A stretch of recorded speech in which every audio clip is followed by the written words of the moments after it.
नमस्कार, स्वागत है आप सभी का। आगे हम लोग क्लासेस को जो करते हैं मैथ है, सीजीपीएफएम का हम लोग पेपर सॉल्व कर रहे हैं। पिछले वीडियो में हमने जो है मैथ के पेपर को सॉल्व किया था। कुछ क्लासेस जो है यहाँ पर हो चुकी हैं लगातार। तो इस प्रकार से यहाँ पर देखने को मिलेगा आपको ये जो बुक से, जहाँ से आपको जो है छत्तीसगढ़ के जनजाति यूनिट वाइज सभी को बांट दिया हूँ यहाँ पर। इसमें से आपको जो है एमसीक्यू प्रैक्टिस करना है। आपने पहले पढ़ा होगा, तो एमसीक्यू प्रैक्टिस करना है सिंपल। तो कैसे करना है तो इसके लिए मैं बताता हूँ। ये जो जितना भी आपको टॉपिक दिख रहा है यहाँ पर जैसे देखेंगे अध्याय 1 में ऐतिहासिक एवं जनजातीय पृष्ठभूमि दिया हुआ है किताब से। इस किताब को जानते होंगे आप अच्छे से, क्योंकि यहीं से क्वेश्चन, ग्रंथ अकादमी का बुक है छत्तीसगढ़ राज्य ग्रंथ अकादमी, और यहाँ से क्वेश्चन बहुत ज़्यादा पूछे जाते हैं। मतलब यहीं से पूरा क्वेश्चन छत्तीसगढ़ के आते हैं इसी बुक से, ठीक है। तो यहाँ पर टोटल 7 अध्याय है। ये टोटल 7 अध्याय देख सकते हैं। इन जनजाति के बारे में आप जानते होंगे कहाँ पर कौन सी जनजाति है, इसके बारे में तो ऑलरेडी पता होगा। साथ में यहाँ पर इनके जो इम्पोर्टेंस होते हैं, इनसे जुड़ी जो सवाल बनते हैं, कूट वाले प्रश्न बनाए जाते हैं, ठीक है। कूट वाले प्रश्न आते हैं और कई बार हम जो है इसमें फंस जाते हैं। तो इसके लिए जो है यहाँ पर इसी टॉपिक से हम इसको एमसीक्यू बनाएंगे, कूट वाले प्रश्न बनाएंगे। जैसे कि मैं आपको एग्जांपल दिखा देता हूँ। यहाँ पर आपको जो है गूगल में यहाँ पर जॉब आयोग सर्च करना है। देखो जॉब आयोग, बस आपको जो गूगल में आपको सर्च कर लेना है, उसको जो है क्लिक करना है उसके बाद, ठीक है। सिंपल आपको जो है उसके ऊपर क्लिक करना है, या फिर जनरल स्टडी दिया हुआ है इसके ऊपर क्लिक करना है। देखो यहाँ पर लिखा हुआ है ये रेड कलर में आईसी अपडेट 2024-25 बैंक अपडेट है। इसी में आपको जो है कैटेगरी यहाँ पर देखने को मिलेगा। सिंपल यहाँ पर कैटेगरी जाना है। सिंपल आपको जो है जनरल स्टडी दिया हुआ है, इसके ऊपर आपको जो है क्लिक कर देना है। देखो यहाँ पर छत्तीसगढ़ की जनजातियाँ दिया हुआ है, सिंपल इसके ऊपर आपको चले जाना है यहाँ पर, ठीक है। अब यहाँ पर आपके सामने ये सवाल दिया हुआ है, देख सकते हो ये पूरा कूट वाला पोर्शन है। ये जो है आप जो है नॉर्मल किताब पढ़ते हो उससे किताब है। ये जो ग्रंथ अकादमिक है उससे यहाँ पर नहीं दिया गया है। उससे देंगे तो और भी आपका जो है यहाँ पर डिफ़िकल्ट हो जाता है। तो अभी आप इसको जो है पढ़ेंगे और इसको समझेंगे। देख सकते हैं सवाल कैसे दिया गया है। कूट का चयन करना है। निम्नलिखित में से कौन से समुदाय विशेष रूप से कमजोर जनजातीय पीवीटीजी के रूप में वर्गीकृत किए गए हैं, जिन्हें केंद्र सरकार द्वारा मान्यता दिया गया है। तो जैसे कि आप जानते हैं कि 5 है, तो यहाँ पर आपको चयन करना है कौन सा ऑप्शन होगा।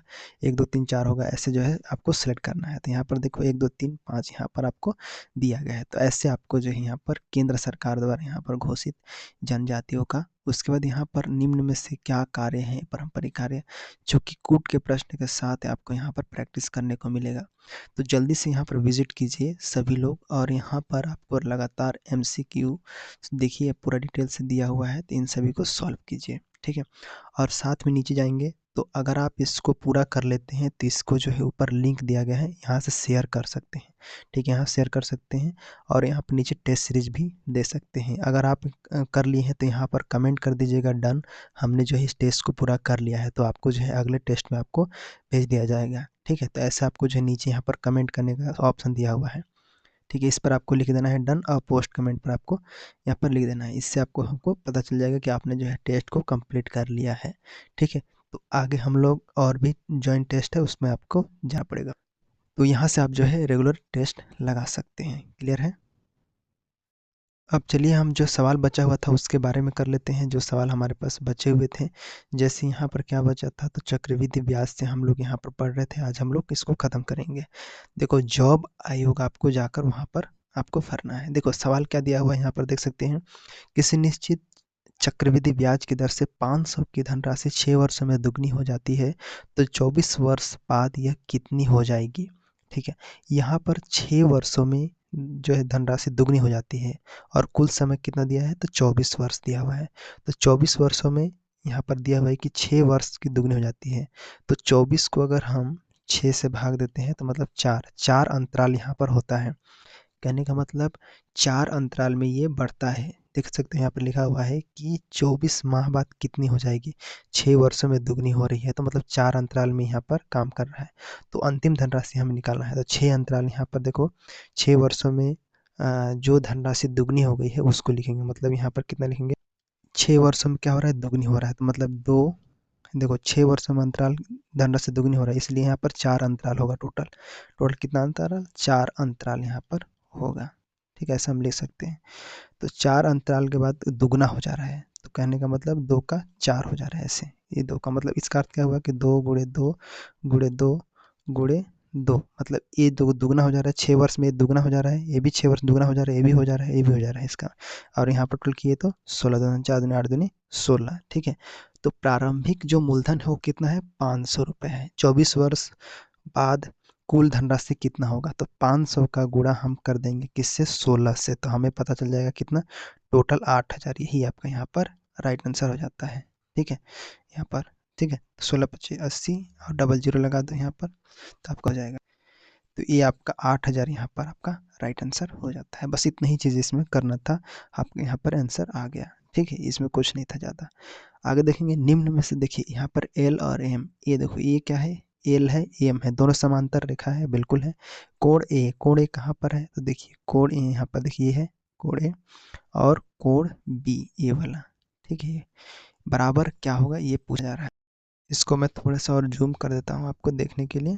ये देखो ये आपका यहाँ पर डायग्राम इस प्रकार से सवाल यहाँ पर दिया गया है। अब आप इसको बनाइए, यहाँ पर क्या होगा, देखो यहाँ पर बोला क्या गया है कि कोण ए और कोण बी प्लस क्या होगा, यहाँ पर देना है, बताना है क्या होगा। तो इसको आप ध्यान से समझना कि देखिए एक सीधी रेखा पर जब हम कोण डालते हैं सीधी रेखा पर, तो ये जो कोण बनता है ये टोटल 180 का बनता है। जैसे अगर ये आपका बना तो 180 का पर डिग्री का एक बनता है सीधा कोण, हम सबको पता है, ठीक है।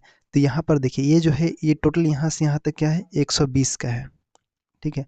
ये 120 का है, तो इधर कितना हुआ, यहाँ पर देखो। अब ऐसे भी आप जोड़ोगे तो भी आपको समझ में आएगा कि यहाँ पर कितना हुआ, तो 120 है।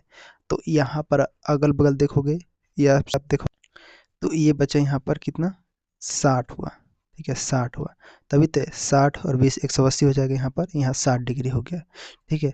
अब ये जो है यहाँ पर 120 है, तो ये जो है सामने ये अल्टरनेटिव मेथड से यहाँ पर देखेंगे, या फिर आसन कोण यहाँ पर देखेंगे, यहाँ 60 है तो यहाँ पर जो है ये भी 120 हो जाएगा यहाँ पर, ठीक है। यहाँ पर क्या हो जाएगा, 130 है तो यहाँ पर भी आपका 130 हो जाएगा ऐसे। अब इधर 130 है तो इस पर क्या हो जाएगा, इस पर 50 हो जाएगा यहाँ पर, ठीक है। एक सीधी डिग्री पर 180 होता है। अब यहाँ पर 130 है तो अंदर वाला ये जो कोण होगा टोटल यहाँ पर 2t है, तो 2t मिलाकर यहाँ पर कितना हो जाएगा, 50 हो जाएगा, ठीक है। 50 और 30 80 होता है। ये 2z मिला के कितना हो जाएगा, तो 2 और z मिलाकर यहाँ पर कितना हो जाएगा, तो ये आपका 60 हो जाएगा। 30 और 30 60, 60 और 120 यहाँ पर हो जाएगा, मतलब 60 हो जाएगा।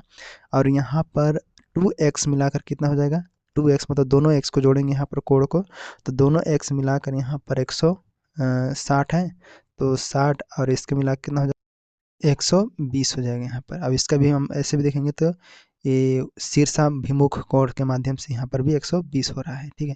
तो 120 डिग्री ये आपका दोनों x को मिलाकर हो जाता है। अब यहाँ पर आपका सारा चीज़ क्लियर हो गया, ठीक है। 2x का मान यहाँ पर निकल गया, ठीक है। तो x का मान यहाँ पर कितना हो जाएगा, तो ये 60 हो जाएगा, ठीक है, 60 हो जाएगा, इसका आधा हो जाएगा।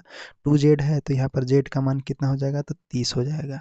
और यहाँ पर 2t है तो t का मान यहाँ पर जो है 25 हो जाएगा, ठीक है, इस प्रकार से। तो सिंपल अगर हम a का मान यहाँ पर निकालना है तो क्या हो जाएगा, a का हम जानते हैं कि यहाँ से एक त्रिभुज बन रहा है, त्रिभुज के तीनों कोण होगा 180 अंश यहाँ पर होता है, मतलब यहाँ पर रोल कितना हो जाएगा, देखो 180 हम a का मान निकाल रहे हैं ना, तो 180 माइनस में क्या हो जाएगा, 60 हो जाएगा यहाँ पर, ये 60 हो जाएगा, ये वाला घटेगा 60, उसके बाद माइनस का यहाँ पर 30 ये वाला, ठीक है। यहाँ पर जेड वाला 30 हो जाएगा और ये आपका एक्स वाला 30 हो जाएगा। टोटल यहाँ पर करोगे तो कितना हो जाएगा, 60 30 90, और यहाँ 180 में से 90 का क्या बचेगा, 90 बचेगा। तो इसका मतलब क्या हुआ, ए का मान यहाँ पर क्या हुआ, 90 हो गया, ठीक है, ये आपका 90 हो गया। अब उसी प्रकार से आगे बढ़ते हैं, तो आगे हमारा बी का मान निकालना है, इसका मान निकालना है। तो बी बराबर यहाँ पर क्या हो जाएगा, 180, ये भी त्रिभुज बन रहा है यहाँ से यहाँ तक, 180 माइनस में क्या हो जाएगा यहाँ पर, देखो यहाँ पर 30 हो जाएगा, ठीक है। यहाँ पर जेड ये वाला, तो ये भी आपका जेड है तो यहाँ पर 30 हो जाएगा, और यहाँ पर टी है तो टी का मान यहाँ पर क्या हो जाएगा, 25 हो जाएगा, इस प्रकार से, ठीक है। तो यहाँ पर कितना हो जाएगा, ये माइनस जोड़े यहाँ पर, टोटल 125 हुआ दोनों में जुड़ के, तो 125 बचा यहाँ पर, घट ये 180 में से घट गया यहाँ पर, ठीक है। तो 125 आया, 125 डिग्री। अब ए बी का मान हमारा 125 आया, ए का मान हमारा 90 आया, दोनों को जोड़ना है, कोण ए प्लस कोण बी को जोड़ना है यहाँ पर, ठीक है। तो दोनों को जोड़ोगे तो मतलब ये क्या हो जाएगा, 25 125 और यहाँ पर ये 90 क्या हो जाएगा, यहाँ पर 215 हो जाएगा। ये आपका राइट आंसर हो जाता है। कौन सा ऑप्शन है, तो ए बी का मान डी ऑप्शन यहाँ पर आपका राइट आंसर हो जाता है। ठीक है, तो ऐसे आपको जो है यहाँ पर सवाल बनेगा, समझ आया। तो ऐसे आपके यहाँ पर राइट आंसर हो जाता है कौन, 215 आपका राइट आंसर हो जाता है। आगे सवाल यहाँ पर दिया है कि ए बी 18.2 सेंटीमीटर तथा डी ई 13 सेंटीमीटर है, तो ए बी सी और डी ई एफ ये दो त्रिभुज है, तो डी ई एफ की परिमाप 50 सेंटीमीटर है, तो ए बी सी का यहाँ पर परिमाप ज्ञात करना है। तो देखो यहाँ पर ए बी का मान ऑलरेडी दिया हुआ है और डी ई का मान यहाँ पर 13 सेंटीमीटर दिया हुआ है, और पूछा क्या है, इन दोनों का जो है यहाँ पर सर्वगसा मतलब इन दोनों बराबर है। ठीक है, दोनों का परिमाप यहाँ पर निकालना है, मतलब डी ई बटे में ए बी का यहाँ पर परिमाप। ठीक है, डी ई और परिमाप यहाँ पर बी हो जाए, इस प्रकार से हो जाएगा। कहने का मतलब perimeter of D E F ऊपर में हो जाएगा डी ई एफ, और यहाँ पर क्या हो जाएगा ए बी सी। इसमें से डी ई का मान तो ऑलरेडी दिया हुआ है, ए बी का मान हमारा दिया हुआ है।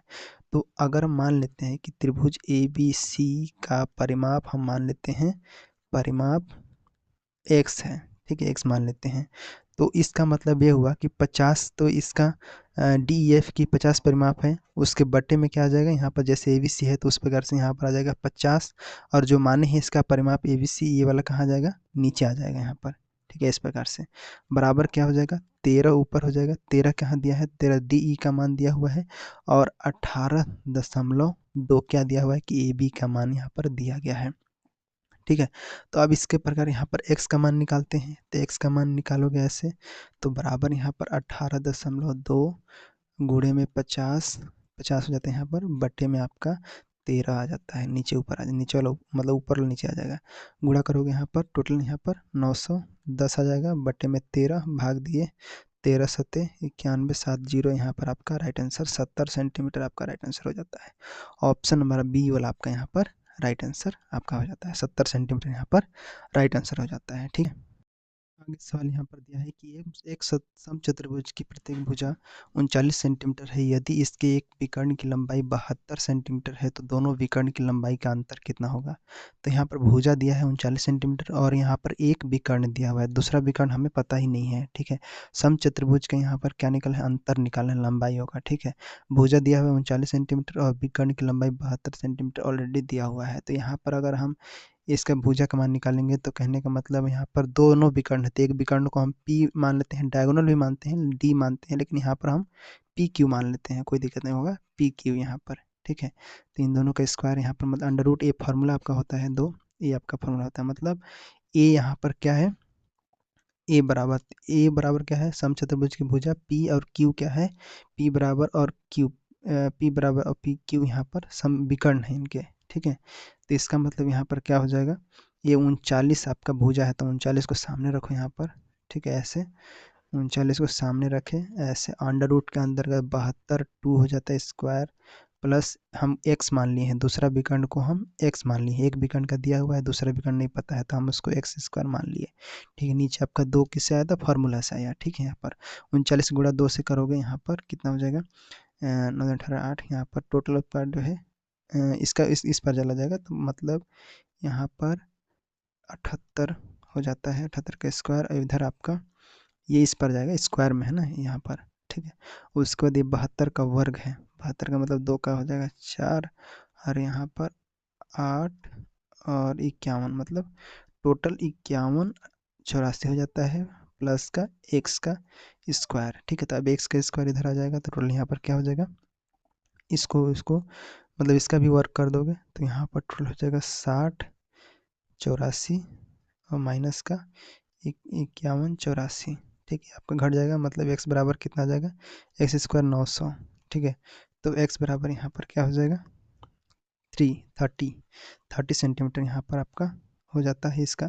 और विकर्ण के बीच अंतर भी पूछा है, तो दूसरा विकर्ण का मान हमें पता चल गया कि 30 सेंटीमीटर है, पहला विकर्ण के यहाँ पर 72 था, तो 72 में से 30 को घटा दो, तो टोटल कितना आ जाएगा 42, तो 42 सेंटीमीटर आपका यहाँ पर राइट आंसर हो जाता है, ऑप्शन नंबर सी वाला आपका यहाँ पर राइट आंसर हो जाता है। ठीक है, तो ऐसा आपको यहाँ पर बना लेना है, क्लियर है।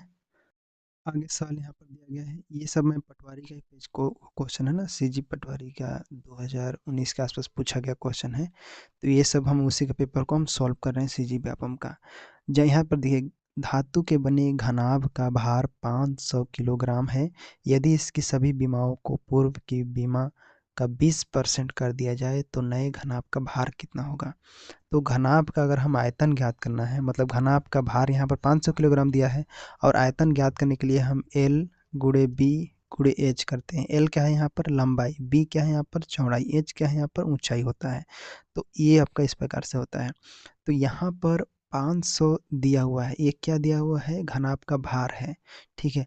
उसके बाद आपके सामने यहाँ पर एल बी एच बराबर एल गुणे बी गुणे एच का मान है। सभी आयाम में 20% की पूर्व बीमाओं में 20% कर दिया जाता है, कम कर दिया जाता है यहाँ पर, ठीक है। तो यहाँ पर हो जाएगा कितना एल, एल में आपका जो यहाँ पर नया कहने का मतलब 20 है, तो 20 बट्टे में 100, ठीक है। एक जगह कटे, दो एकम दो, दो पचे 10, 5। तो सभी में 1/5 को वृद्धि कर दो। जैसे एल में 1/5 हो जाएगा, एल में हो जाएगा, मतलब कहने का अर्थ क्या हो जाएगा L/5 हो जाएगा। ये हो जाएगा लंबाई में 5 वृद्धि हो गया, नया लंबाई। अगर नया चौड़ाई ज्ञात करना है तो यहाँ पर B/5 हो जाएगा, ठीक है। इस प्रकार से नया ऊंचाई करना है तो H/5 हो जाएगा, ठीक है। इसमें वृद्धि कर दिया हम 20% का।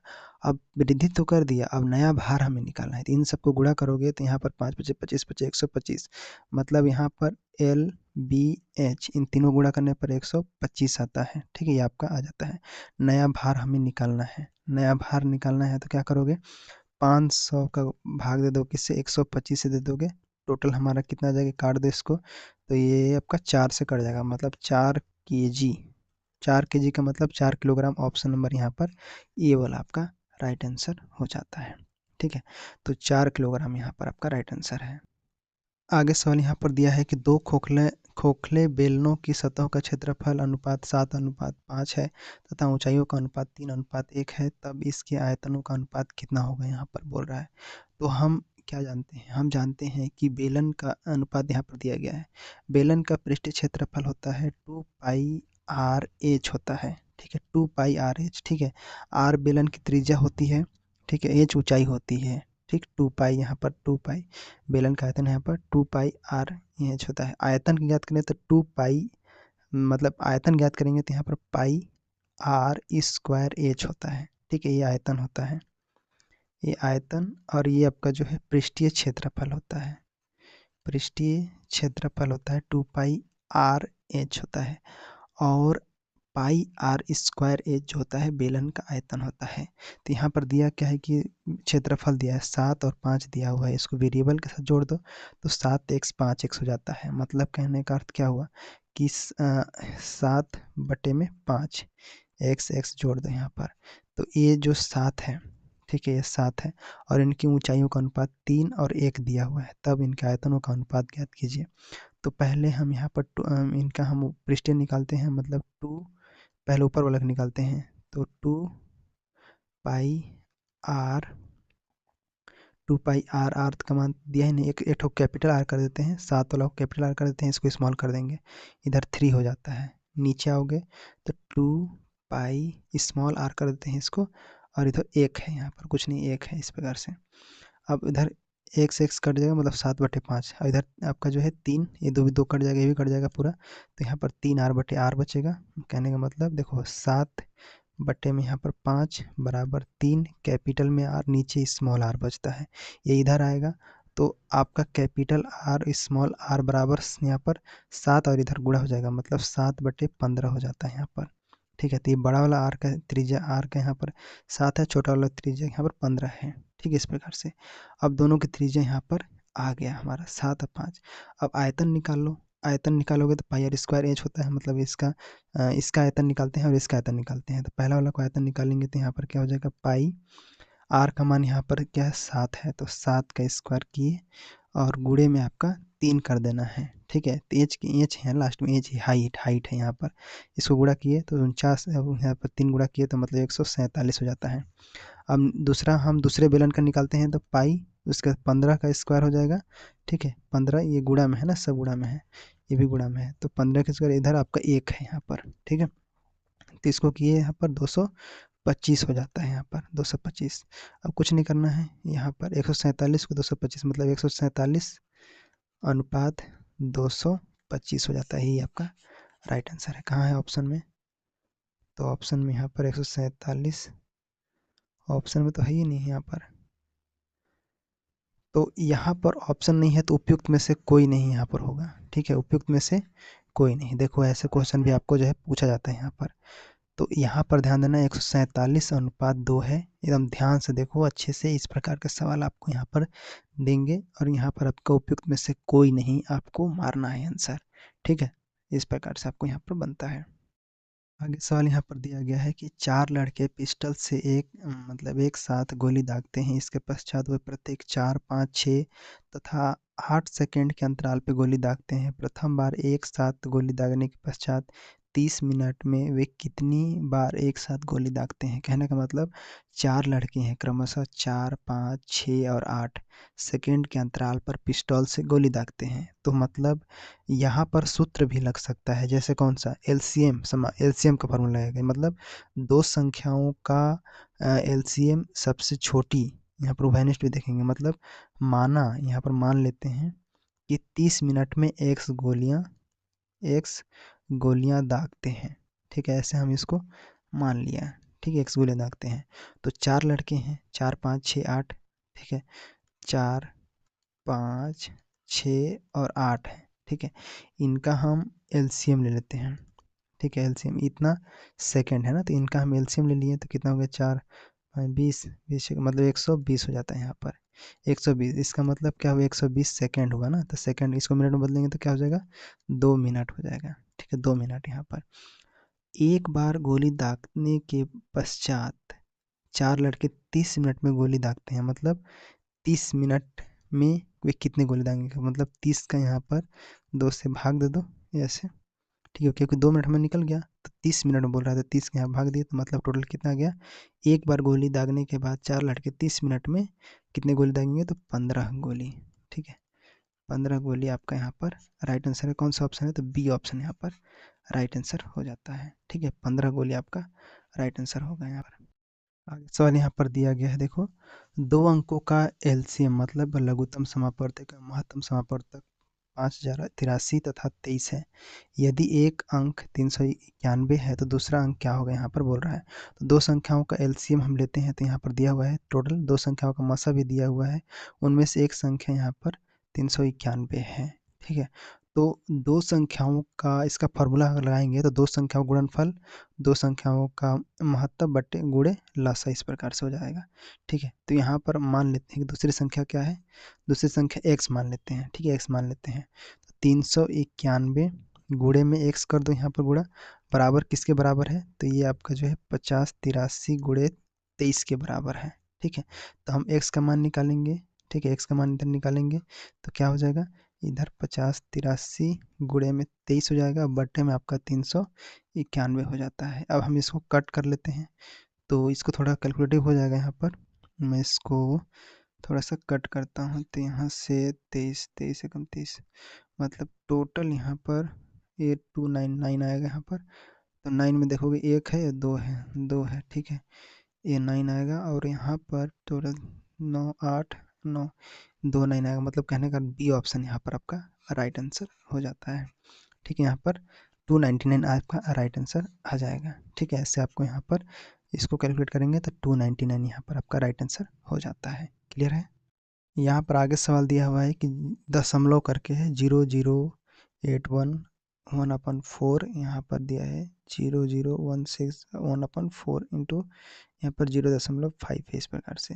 तो यहाँ पर देखिए ये जीरो तो कट जाएगा। अगर हम इसको कट करेंगे, पहले हम देखिए 1/4 1/4 ये कट गया। ठीक है, इस प्रकार से इसको हम काटेंगे तो यहाँ पर 3 से काटेंगे। 9 3 9 27। ठीक है, 9 तिया 27 और यहाँ पर आपका जो है ये आपका 3 से हो गया, ऊपर 0.3 मतलब एक एक दो के बाद है तो एक एक यहाँ पर हो जाएगा, मतलब 0.3 हो जाएगा। और नीचे हम अगर काटेंगे तो 8 2 8 16, ये आपका 2 हो जाता है यहाँ पर। ठीक है, ऐसे कट जाएगा। ठीक है, तो ये भी आपका जो है दोनों से कट रहा है कि नहीं देख लो पहले यहाँ पर अच्छे से। तो यहाँ पर जैसे कटा आपको समझ में आया कि जैसे 3 3 3 3 ऐसे 4 बार, 2 2 2 ऐसे कटे कटा है। ठीक है, तो यहाँ पर ऐसे आपको जो है 4, यहाँ पर 2 से कटा है 4 चौको इस प्रकार से, अब यहाँ पर 3 चौको इस प्रकार से, ठीक है, ये आपका कटा हुआ है, तो 3/2 यहाँ पर आ जाता है, ठीक है, ये कट जाता है। कहने का मतलब यहाँ पर 0.3/0.2 हो जाता है इस प्रकार से, गुणे 0.5 हो जाता है। अब देखो ये आपका 3 और 2 ऊपर में है और यहाँ पर 0 आपका 5 है, इसके कुछ नहीं तो बटे में यहाँ पर कर लोगे 0 और ये टोटल आपका जो है 1.5 आ जाता है, यहाँ पर कितना आ जाता है 1.5 आ जाता है, और गुणे में 0.5 है, इसको हम गुणा किए तो कितना आएगा 0.75 आ जाता है। कहने का मतलब यहाँ पर राइट आंसर कौन सा है, ऑप्शन नंबर देख लो, तो ऑप्शन नंबर 0 मतलब यहाँ पर 2 वाला आपका राइट आंसर ये हो जाता है, ठीक है। तो ऐसे आपको छोटे छोटे क्वेश्चन यहाँ पर दिए गए हैं। यहाँ पर देखिए ये घातांक नियम है, देखो 25-25 सब में आधार को समान करना रहता है। देखो यहाँ पर भी आपको समान आधार करना पड़ेगा, मतलब यहाँ पर 25 दिया हुआ है तो 5 का हम ऐसे कर सकते हैं, 5 का स्क्वायर फिर -3 कर सकते हैं, फिर यहाँ पर 5 का स्क्वायर ऐसे, फिर 5 का पावर यहाँ पर 6 और गुणे यहाँ पर गुणा है पूरा, ठीक है, गुणा है बीच में, ये आपका 5 का स्क्वायर आपको यहाँ पर दिया गया है, ठीक है। तो यहाँ पर भी कर लो 5 का स्क्वायर ऐसे, ठीक है, यहाँ पर तो ऐसे आपको दशमलव को हटाओगे तो नीचे आपको 10 यहाँ पर लगाओगे, कहने का मतलब 1/, यहाँ पर कितना हो जाएगा 2 हो जाएगा, तो 1/, यहाँ पर 2 का आपका वर्ग हो जाएगा ऐसे। अब ये 5 5 को सेम रहने दो, कहने का मतलब देखो कि ये 5 का यहाँ पर 3 2 है, इन दोनों को गुणा में क्या होता है ये आपका जुड़ जाता है, मतलब यहाँ पर क्या हो जाएगा, ये जो है गुणा है यहाँ पर, ठीक है, तो इसका गुणा होगा यहाँ पर तो कितना हो जाएगा यहाँ पर -6 हो जाएगा ऐसे, ठीक है। उसके बाद यहाँ पर नीचे 5 का -6 हो जाएगा ऐसे, ठीक है, गुणे यहाँ पर 5 का 2 है, नीचे आपका जो है 1/4 है, क्योंकि ये 1/2 का वर्ग है यहाँ पर, ठीक है, इस प्रकार से। अब ये आपस में यहाँ पर देखेंगे 5 यहाँ पर हो जाएगा 5 -6 ऐसे, ठीक है, और गुणा यहाँ पर 5 का स्क्वायर गुणे में 4, एक चला जाता है 4 यहाँ पर हो जाता है, टोटल यहाँ पर ये दोनों कट जाएगा, 5 के घात 0 हो जाएगा यहाँ पर, मतलब 1 हो जाएगा यहाँ पर, ठीक है। इधर आप 5 के 25 गुणे यहाँ पर 4 हो जाता है, ठीक है, इस प्रकार से।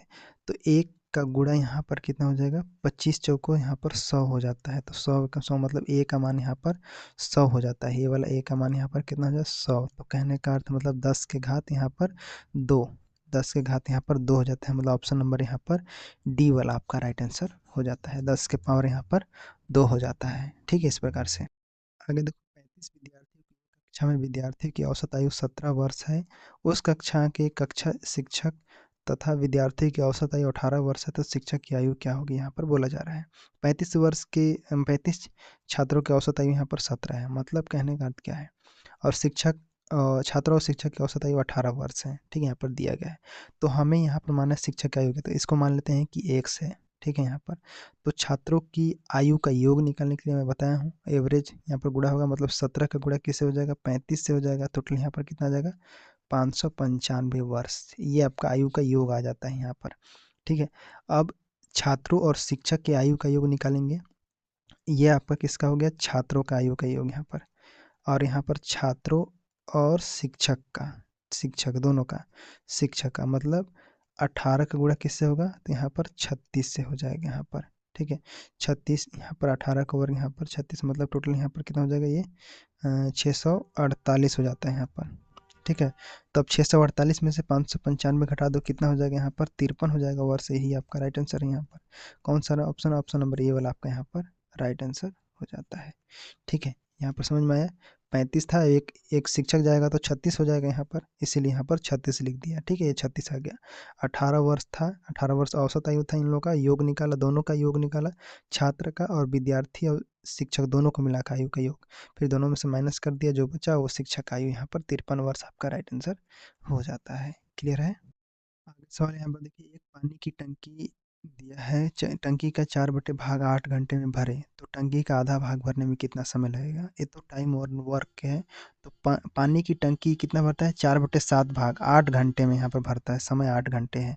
तो कहने का मतलब फॉर्मूला क्या है कि वर्क बराबर एफिशिएंसी इंटू टाइम होता है। एफिशिएंसी मतलब यहाँ पर क्षमता होता है, दक्षता क्षमता बोलते हैं, और टी जो होता है समय होता है, वर्क यहाँ पर काम है, वर्क काम यहाँ पर हो गया, ठीक है। तो माना पानी की टंकी भरने में से कितना समय लगता है, माना कि एक समय लगेगा, मतलब 1 घंटा लगेगा, मान लेते हैं 1 घंटा लगेगा, तो पूरी टंकी भरने में मतलब कहने का अर्थ यहाँ पर ये आपका पूरी टंकी भरने में 7 का गुणा यहाँ पर करेंगे हम 8 से, ठीक है, 8 हो गया ये 4/7 है तो 8 घंटे में यहाँ पर बटे में आपका 4 आ जाता है यहाँ पर, ठीक है ऐसे। तो इसी इसके बाद यहाँ पर 56, 856/4 मतलब 14 घंटे यहाँ पर आपका आ जाता है, ठीक है। 14 घंटे पूरा टंकी भरने में होता है, तो बोल रहा है आधा घंटे में, तो इसको 14 को 2 से भाग दे दो यहाँ पर, ठीक है। तो बोला 7 घंटे यहाँ पर आपका राइट आंसर हो जाता है। 7 घंटे ऑप्शन नंबर सी वाला आपका यहाँ पर राइट आंसर है, ठीक है। यहाँ पर समझ में आया? अभिष्ट जो है 7 घंटे आपका राइट आंसर होता है। आगे सवाल दिया -a × -b + c कोष्टक में बटे में -a - b यहाँ पर दिया गया है। अब इसको हम एक्सटेंड करते हैं यहीं पर, तो क्या हो जाएगा, देखो -a गुणे में a-b + c बराबर क्या होगा यहाँ पर, तो इसको हम ऐसे लिख सकते हैं यहाँ पर ab -ac बराबर a, उसके बाद b - c लिख सकते हैं, बिल्कुल लिख सकते हैं यहाँ पर, ठीक है। इसको हम अंश को यहाँ पर डिटेल कर दिए यहाँ पर इस प्रकार से, ठीक है। अब इसको जो है व्यंजक मतलब यहाँ पर बना देते हैं न्यूमेरिक रूप में, तो यहाँ पर देखो a आ जाता है, पहले a आएगा फिर b - c आएगा ऐसे, ठीक है। सुटेबल जमा देते हैं a - b आपका गुणे में -c हो जाता है इस प्रकार से। अब यहाँ पर हर से एक कॉमन ले लो, हटा दो एक कॉमन, तो कहने का मतलब एक कॉमन यहाँ पर आ जाएगा, तो कहने का मतलब यहाँ पर ये हो गया -b - c बटे में यहाँ पर माइनस का a प्लस में p हो जाता है गुणे -c हो जाता है। अब दोनों नेगेटिव को यहाँ पर हटा दो, इधर भी है इधर भी है, तो हटा दिए तो क्या हो गया यहाँ पर a कोष्टक में b - c बटे a प्लस b नीचे इंटू c हो जाता है, दोनों इधर से कट जाएगा यहाँ पर, ठीक, ऊपर नीचे है तो अब यहाँ पर हम इसको जमा देते हैं, तो यहाँ पर क्या हो जाएगा a b - c और यहाँ पर c बटे में यहाँ पर a प्लस b, कौन सा ऑप्शन है, ऑप्शन यहाँ पर सी वाला आपका राइट आंसर हो जाता है, ठीक है। सी वाला आपका यहाँ पर राइट आंसर है, ठीक है। ऐसे आपको यहाँ पर बनेगा। आगे सवाल यहाँ पर दिया है कि दो कार एक बिंदु से ए से 12 मिनट के अंतराल में 20 किलोमीटर प्रति घंटे की चाल से आरंभ होती है। विपरीत दिशा के बिंदु बी से एक व्यक्ति पहली कार के साथ चलना प्रारंभ करता है। यदि वह दोनों कारों के 10 मिनट के अंतराल में मिलता है तो दोनों उस व्यक्ति की गति क्या है। तो मान लेते हैं उस व्यक्ति की गति x है, ठीक है। ऐसे भी बना सकते हो। कार की गति कितना है, तो 20 किलोमीटर प्रति घंटा है, ठीक है। स्पीड बराबर क्या होता है, डिस्टेंस अपॉन टाइम होता है, ठीक है। डिस्टेंस क्या है यहाँ पर, दूरी, और टाइम क्या है यहाँ पर, समय। एस क्या है, स्पीड है, ठीक है। यहाँ पर समझे।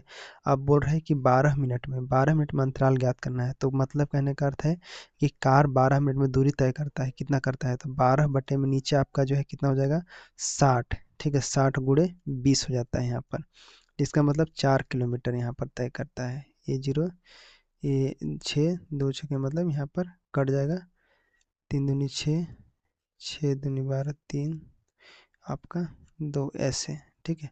तो 4 किलोमीटर ये तय करता है। और व्यक्ति द्वारा विपरीत दिशा में 4 किलोमीटर की दूरी तय करता है, तो इसका मतलब हो गया 10/60 नीचे बराबर 4, और जो माने हैं व्यक्ति की x यहाँ पर लिख देंगे प्लस का 20 यहाँ पर लिख देंगे। इसका मतलब x + 20 बराबर यहाँ पर 24 हो जाता है, दोनों को जोड़ने के बाद, ठीक है। उसके बाद यहाँ पर x इधर ले आओ, बराबर करने के बाद 24 में से माइनस कर दो 20, और टोटल 4 किलोमीटर यहाँ पर आपका राइट आंसर हो जाता है। व्यक्ति की गति कितना है, 4 किलोमीटर प्रति घंटा आपका यहाँ पर राइट आंसर हो जाता है ना। आसान क्वेश्चन, बिल्कुल आसान है यहाँ पर, ठीक है। 12 यहाँ पर समझ में आया, ये 12 ये आपका मिनट हो गया।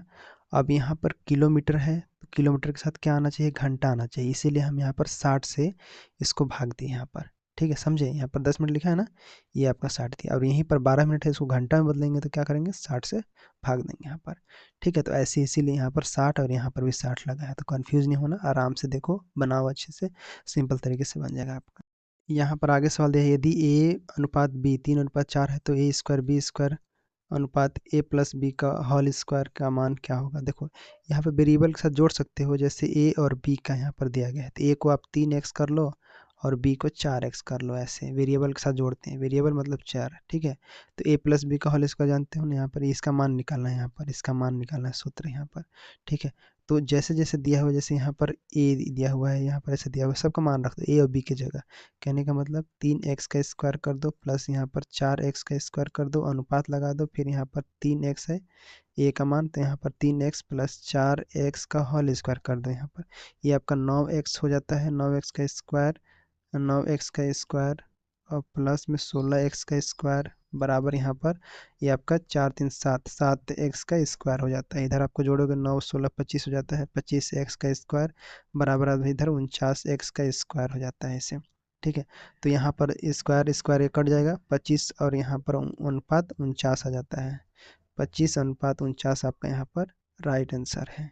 ठीक है, ये अनुपात है यहाँ पर ना, अनुपात बराबर लिख दिया हूँ, ये अनुपात है यहाँ पर। 25:49 कहाँ है राइट आंसर, सी ऑप्शन है आपका यहाँ पर राइट आंसर हो जाता है। ठीक है, ऐसे आपका यहाँ पर ये सवाल बनेगा। क्लियर है, आसान है, बन गया, कोई दिक्कत नहीं है। 3 ऑलरेडी मान दिया हुआ, ये सब मान के यहाँ पर रखो, आंसर ले आओ। ठीक, आगे सवाल दे, एक समतल वृत्तीय ठोस शंकु के आधार का व्यास 10 इंच है, उसका ऊर्ध्वाधर ऊंचाई 12 इंच है, तो उस शंकु के सतही पृष्ठीय क्षेत्रफल क्या होगा, यहाँ पर पूछा जा रहा है। तो डी डी मतलब व्यास दिया हुआ है कितना 10 इंच, तो त्रिज्या कितना हो जाएगा यहाँ पर 5 हो जाएगा इसका। ठीक है, त्रिज्या के आर बराबर क्या हो जाएगा यहाँ पर 5 इंच। ठीक है, 5 इंच हो जाएगा। ठीक है, उसी प्रकार से यहाँ पर हाइट कितना दिया हुआ है, ऊंचाई यहाँ पर 12 इंच दिया हुआ है। यहाँ पर फॉर्मूला लगा दो, यहाँ पर तिर्यक ऊंचाई का मान निकालना है, तो यहाँ पर एल बराबर कोष्टक के अंदर R square plus H square, यही तो फार्मूला है ना। तो यहाँ पर मान रख दो, यहाँ पर 5 का स्क्वायर करोगे तो यहाँ पर 25 हो जाएगा, एच का स्क्वायर करोगे मतलब 12 का स्क्वायर करोगे 144 हो जाएगा। दोनों को यहाँ पर अंडर रूट के अंदर रखो, फिर यहाँ पर करोगे 169 हो जाएगा, ये दोनों को जोड़ने के बाद। ठीक है, एल इधर है, अब इधर आपका जो है कोष्टक हटाओगे तो क्या हो जाएगा 13 हो जाएगा, तो एल का मान यहाँ पर 13 आ गया।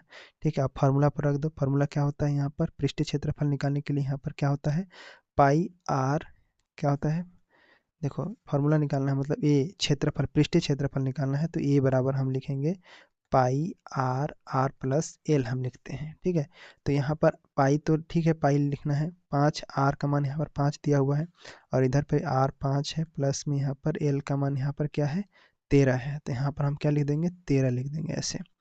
ठीक है, तो 13 और 5 यहाँ पर 18 हो जाएगा, 18 गुणे में 5, और इधर आपका जो है पाई है। ठीक है, इधर आपका ए है। ठीक, तो यहाँ पर 18 25 90 हो जाता है, 90 पाई आपका यहाँ पर किसका मान हो जाता है ए का। ठीक है, तो राइट आंसर क्या हो जाएगा 90 पाई। ऑप्शन नंबर यहाँ पर क्या हो जाएगा, देखो 90 पाई इंच है, यहाँ पर वर्ग इंच है, तो हम यहाँ पर पृष्ठीय क्षेत्रफल निकाले हैं, तो ये वर्ग इंच में आएगा। ठीक है, वर्ग इंच में ध्यान देना, यहाँ पर कंफ्यूज मत होना, वर्ग इंच में आएगा। ठीक है, हम यहाँ पर वर्ग इंच में आएगा इस प्रकार से। ठीक है, तो ये आपका आज का सवाल रहा। अगले क्लास में हम जनरल जो कि रीजनिंग के बारे में पढ़ेंगे। कैसा लगा आपको एमसीक्यू, मतलब प्रीवियस ईयर पेपर सॉल्व करके कैसा लग रहा है आपको, कॉन्फिडेंस आ रहा है कि नहीं, मज़ा आ रहा है कि नहीं, सॉल्व करने में कैसा कॉन्फिडेंस फील हो रहा है आपको, वो बताइएगा ज़रूर, और कैसा लग रहा है वो भी बताइएगा। ठीक है, और जो भी चीज़ें आप महसूस करते हो कमेंट बॉक्स में आप लोग ज़रूर बताइएगा। ठीक है, हम कमेंट बॉक्स ज़रूर पढ़ते हैं, आपके प्रतिक्रिया को देखते हैं, आप लोग कैसे कमेंट करते हो। ठीक है, कमेंट करना और एमसीक्यू को प्राप्त कर लेना, एमसीक्यू लगाना। अगले क्लास में रीजनिंग रीजनिंग ज़्यादा क्वेश्चन नहीं है, मेन चीज़ इसमें देखो नॉन वर्बल रीजनिंग है, तो इसमें ध्यान देना। कई बार मैं आपके ऊपर भी छोड़ूंगा, क्योंकि चीज़ें आप थोड़ा सा ऑब्जर्व करोगे देखोगे तो चीज़ें क्लियर हो जाएगी। ठीक है, उसका जनरल सामान्य ज्ञान इसको तो मेरे हाथ में है, कोई दिक्कत नहीं, इसमें मैं तो एकदम पूरा आपको पूरा निचोड़ समझा दूंगा क्या यहाँ पर क्या है। जनरल सामान्य अध्ययन मेरे लिए कोई कठिन नहीं है जनरल। ठीक है, तो आपको जो है डिटेल समझाऊंगा। मैथ का जो है कई लोग कमेंट करते हैं कि आप फास्ट नहीं पढ़ाते हो, मैथ को स्लो करते हो, तो इस बार देख रहे हो मैथ का जो है फास्ट कर दिया हूँ, जितना चाहे उतना आप इसको देख सकते हैं, समझ सकते हैं। ठीक है, तो इस प्रकार से आप लोग प्रैक्टिस कीजिए रेगुलर। मिलते हैं अगले क्लास में। ठीक है, कंटिन्यू बने रहना है आपको, और जो पहली बार आए हैं चैनल को सभी लोग सब्सक्राइब कर देना, वीडियो को शेयर भी करना। ठीक है, मिलते हैं अगले क्लास में, तब तक के लिए धन्यवाद।